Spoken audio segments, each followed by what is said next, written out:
Okay, this is another really fun book that we love. It's called Stand Tall, Mollie Lou Melon. There are several Mollie Lou Melon books. This is one of the first that we read to the girls when they were younger, so I hope that you enjoy it too. Mollie Lou Melon stood just taller than her dog and was the shortest girl in first grade.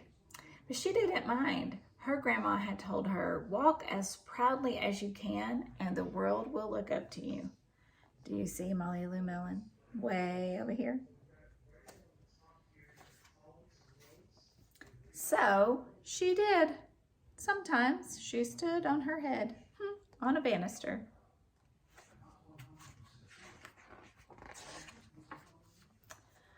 Mollie Lou Melon had buck teeth that stuck out so far she could stack pennies on them. She didn't mind. Her grandma had told her, "Smile big and the world will smile right alongside you." So she did. Mollie Lou Melon had a voice that sounded like a bullfrog being squeezed by a boa constrictor. But she didn't mind. Her grandma had told her, "Sing out clear and strong, and the world will cry tears of joy." And so she did. Mollie Lou Melon was often fumble-fingered, but she didn't mind. Her grandma had told her, "Believe in yourself, and the world will believe in you too." And so she did. Then Mollie Lou Melon moved to a new town. She had to say goodbye to her grandma and all of her friends and start a new school. On the first day of school, Ronald Durkin called her Shrimpo in gym class. When the game started, Mollie Lou Melon caught the football, ran under the legs of Ronald Durkin, and scored a touchdown. All the children thought, "Wow, she's good," and Ronald Durkin felt very foolish. On the second day of school, Ronald Durkin called her Buckytooth Beaver, but Mollie Lou Melon took out her pennies and stacked 10 high on her teeth and smiled as big as day. All the children smiled with glee, and Ronald Durkin felt very foolish.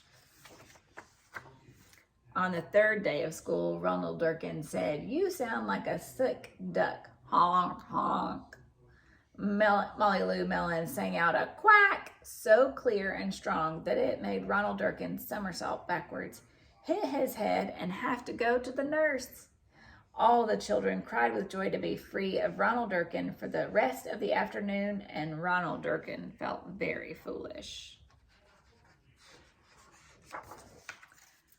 On the fourth day of school, Ronald Durkin said that she would make the snowflake all wrong. But Mollie Lou Melon opened up her paper and revealed the most beautiful snowflake of all. All the children oohed and awed, even Ronald. On the fifth day of school, Ronald Durkin brought Mollie Lou Melon a stacking penny for her tooth and smiled at her. That night, Mollie Lou Melon took out a pencil and paper and wrote a letter to her grandma. "Dear Grandma, I wanted to tell you that everything you told me was exactly right. Love, Mollie Lou Melon." I love this book, and in the back there's a couple of really fun questions to just think about. So as you get a chance, go back and think about the title of the book.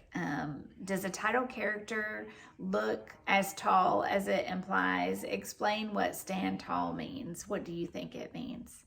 And then also, Mollie Lou Melon's shadow is the same size she is. How do shadows change with a flashlight or a lamp?